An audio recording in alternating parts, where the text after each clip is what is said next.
Hello guys, ಇವತ್ತು ನಾನು ಎಲ್ಲಿಗೆ ಹೊರಟಿದ್ದೀನಿ ಅಂತಂದರೆ ಟೆಲಿಗ್ರಾಮಲ್ಲಿ ಮೈ ವ್ಯೂ ಪೇಜ್ ಕಡೆಯಿಂದ ವಾಕಿನ್ ಇನ್ಫಾರ್ಮೇಷನ್ ಗೊತ್ತಾಯಿತು ಗೈಸ್. ಫಸ್ಟ್ ಟೈಮ್ ನಾನು ಒಂದು ಸೋಷಿಯಲ್ ಮೀಡಿಯಾನ ನಂಬಿ ವಾಕಿನ್ಗೆ ಹೋಗ್ತಾ ಇರೋದು. ನೀವೇ ಅಬ್ಸರ್ವ್ ಮಾಡ್ಬೋದು, ಈ ಟ್ರಾಫಿಕಲ್ಲಿ 28+ ಸ್ಟಾಪ್ ಇತ್ತು ಫ್ರಮ್ ಮೆಜೆಸ್ಟಿಕ್. ತುಂಬ ಅಂದರೆ ತುಂಬ ದೂರ ಗೈಸ್ ನಮ್ಮ ಮನೆಯಿಂದ. ಆದರೂ ಇಷ್ಟೆಲ್ಲ ಕಷ್ಟಪಟ್ಟು ಹೋದ್ರೂ MBAಗೆ ವ್ಯಾಲ್ಯೂನೇ ಇಲ್ಲ ಅನ್ನಿಸ್ಬಿಡ್ತು ಗೈಸ್. ಶಾವ್ಗೆ ಜೀವನ ಆಗೋಗ್ಬಿಟ್ಟಿದೆ ನಂದಂತೂ.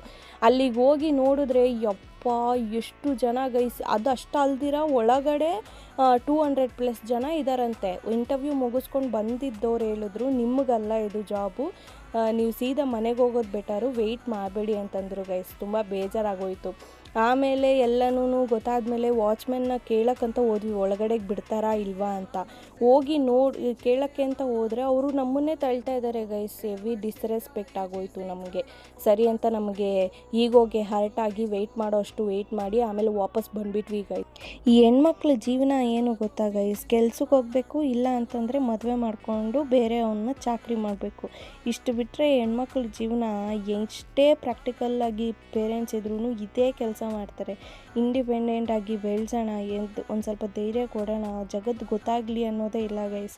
ಅದೇ ನಮ್ಮ ಮನೆಯಲ್ಲೂ ಪರಿಸ್ಥಿತಿ. ಬಟ್ ಆದ್ರೂ ನನಗೆ ಕೈಯಲ್ಲಿ ಆದಷ್ಟು ನಾವು ಪ್ರಯತ್ನ ಪಟ್ಟು ಒಂದೊಳ್ಳೆ ಕೆಲಸ ತೊಗೋಬೇಕು ಅಂತ ಇಷ್ಟೆಲ್ಲ ತಿರುಗಾಡ್ತಾ ಇದ್ದೀವಿ. ಸೊ ಅಷ್ಟೇ. Thank you.